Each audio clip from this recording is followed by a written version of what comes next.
here because I'm also a representative of the progressive roots. I started writing as a blogger around during the end of the Kerry Bush presidential election, and I wrote about the issue of language and how it was that Democrats, although Democrats thought they were very effective communicators, in fact, what the party learned in that election was the exact opposite, that they were terrible communicators, which was, I think, a really was a fundamental shift in how a lot of people who identified with the left in this country saw themselves. Because very deep inside the left's mind is this notion that you have good ideas and therefore you're better informed and you're more capable of expressing yourself. And there, particularly in the re-election of George Bush, there was a profound kind of collapse of self-confidence there. And my background is in cultural anthropology. I teach at various graduate schools here in the city, and as with that set of tools at my disposal, I began to analyze the language that was going on in the election campaign and in the media, and in particular focusing on how the right was dominating the discussion by framing issues in a particular way. And that word framing, after Bush was reelected, really became a general rubric for a whole conversation that really was incredibly strong. That lasted, I think, for about 18 months. I think fundamentally changed the way bloggers and grassroots activists thought about what they were doing in politics. I wrote a couple of books, started my own website called Frame Shop, became deeply involved with daily code, with yearly codes, which became Networks Nation, the yearly conference for progressive bloggers in the country. Moderated a few high-profile events with the candidates, as you mentioned, and lately, the past year or so, I've been a regular blogger at Huffington Post. And I don't have a background particularly in healthcare. I wouldn't say that healthcare is my only issue that I write about, but obviously, like everybody else, for the past 3 or 4 months, it's been my main beat. And in particular, trying to find a way to push reform in a positive way, and to describe what's going on in the language that the Democrats are using, while at the same time helping people understand how the reform is not necessarily unfolding in the way that's most beneficial to everybody and the women that he was talking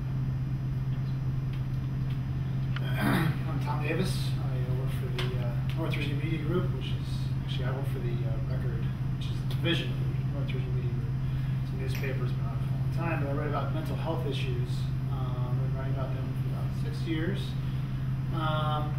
I like what you say a lot about the putting a human face on these issues, because I feel like that's not done enough. And it's not just the Democrats' fault, but it's the media's fault. It's like everybody's fault.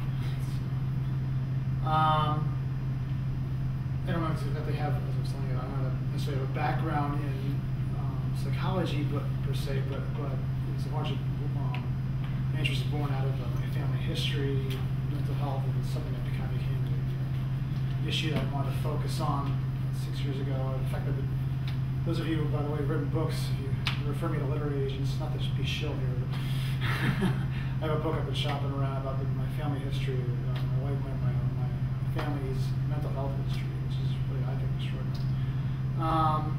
But anyway, so I'm writing a blog called copingwithlife.com. It's coping-with-life.com. And what I did was I started writing about mental health issues for my newspaper. The newspaper kind of shrunk, so I transferred.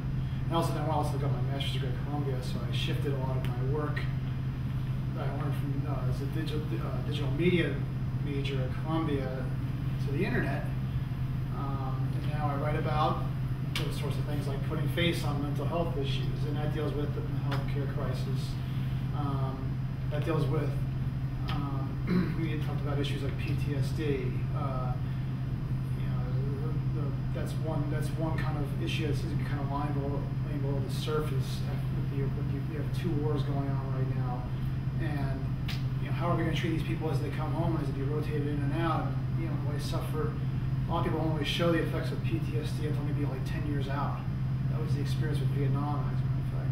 A lot of people didn't show the symptoms of PTSD until the 80s, maybe 15, 20 years after they were decommissioned. So. And now, combined with what's going on in Washington, mental health issues always seem to be kind of issues that seem to kind of fall through the cracks.